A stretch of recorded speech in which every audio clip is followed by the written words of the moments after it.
Hi everybody, Charley Egan here of the Egan Group at Holland Chambers Real Estate. And in my last video that I did that accompanied my newsletter, I talked about my business referral directory, that this has been replaced by an online version in a database. But the people that I had in this that continue to be with me are really great service providers and vendors. And today I'm going to be interviewing Lorring Greene of RealWorks. He does appraisals and valuations in the area, and he's a top-notch appraiser, very, very experienced and knowledgeable of this particular market and just generally about how to do appraisals. So before we dive into this, basically we're going to talk about the market, what he does, how he values properties, and actually also this is particularly for sellers, to give you an idea of where the market's going and what you might do if you're considering selling in 2017. He's going to talk about little upgrades and things like that that would really increase the value of your property so that you can get more for your home. Okay, Lauren, why don't you tell us a little bit about your welcome. Thank you. To have you here. Thank you. Why don't you give us a little bit about just your background, how you got into the business and your passion for it. Well, I got into real estate sales in I think it was 80. And in 92, after having suffered a few ups and downs with the market, I decided to become an appraiser. So I've been an appraiser here in this area now for 25 years. And I didn't realize that it was going to take over my life in such a good way. I really enjoy the appraisal end of the business. Mm-hmm. It's become a very zen type of practice for me. Oh. And it's been very good for me, up until the Home Value Code of Conduct, which is another story for another time. Okay. But in regards to this area, strong values here. Well, my office here is in La Cañada, but Loring and I both service La Crescenta, Glendale, Burbank. It's further out, and Pasadena, but primarily Glendale, Montrose, La Crescenta, and maybe like a radius of 10 to 20 miles. In the 10-mile radius from where we are here in La Crescenta right now, we have really strong values. And I think it's probably because of the educational system. You know, Glendale schools are very strong. Good and point. when I'm doing an appraisal, it's one of the first things I look at is what school system this particular property is in. Mm-hmm. And so I think 2017 will continue to be a good year. God forbid any calamities or major upheavals economically with the new election. But overall, we're going to have a good year. And when you go to sell your property, I think it's a good idea to actually have an appraisal done first. So what the bank's going to be looking at when it comes to value.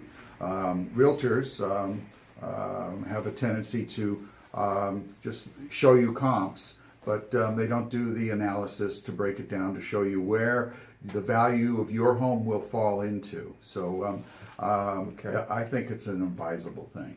And just to back up with, sure. with values in the area, last year I think it went up in this wider area between say 6 to maybe 12 to 14%. Do you see that much of an increase, or do you see it more modest, like half that amount, in terms of your expertise? Well, I dropped my crystal ball in the parking lot coming in here. So come on, no, you have to forget. But I have to say, we had some good increases, and this is a very cyclical business, and the markets go up and down. It could stay kind of evenly keeled the way it has been. Mm-hmm. That may be the one good side effect of the Home Value Code of Conduct.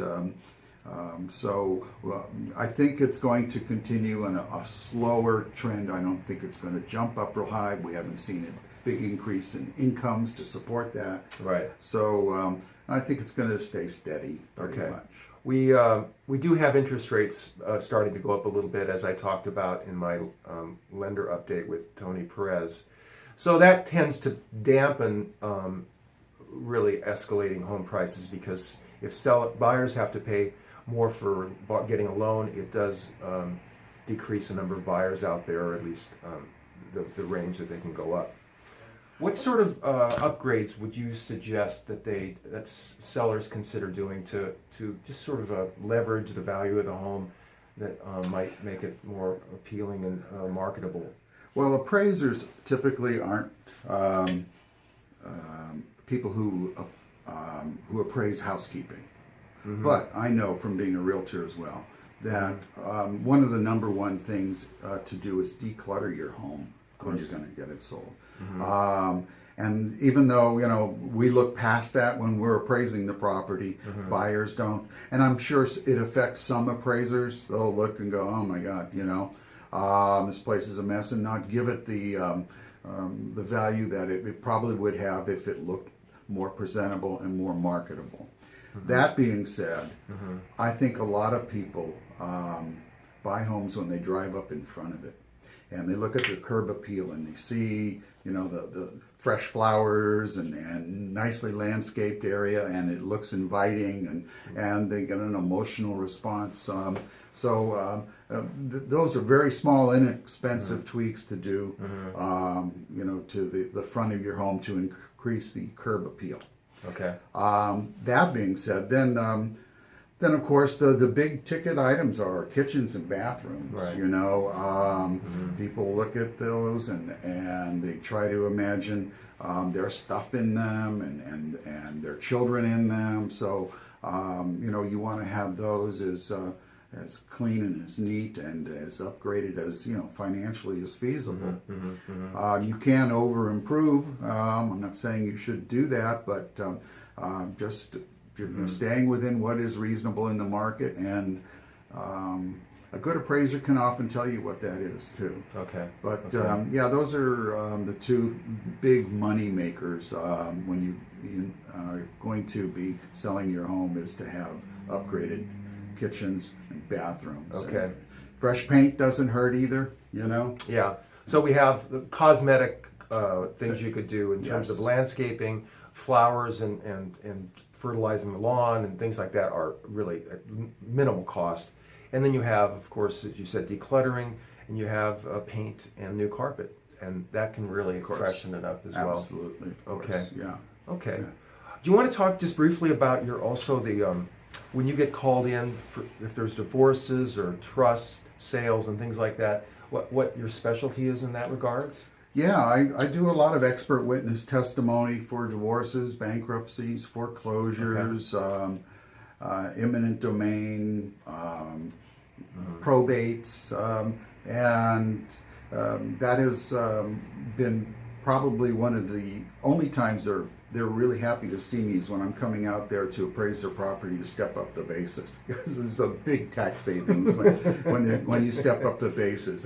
Your property's in a trust and your husband passes away, boom, there's a tremendous tax benefit there. Mm-hmm. So yeah, make your house look nice when they're stepping up the basis. Okay, all right. Okay, well, I think that'll do it for us here. Thank you so much for taking time to watch this. If you're a home seller and you have any more questions or would like to contact Lorring, I will have his contact information attached to this video. Why don't you just give him your phone number and email address? Oh, okay, yeah. It's Lorring, LORING .Greene, GREENE @gmail.com, okay. Or 818-236-3697. That's my office phone number. Okay. And I'll be happy to answer any questions for you. Great. Yeah. Okay, and then so just in closing, thank you for watching. And again, I'm Charley Egan of the Egan Group. And if you have any real estate needs or want to send me a referral, my contact information will be included with this email as well, or excuse me, this video as well. Okay, thank you. God bless. Take care. Thank you. Thank you, Charlie. You're welcome.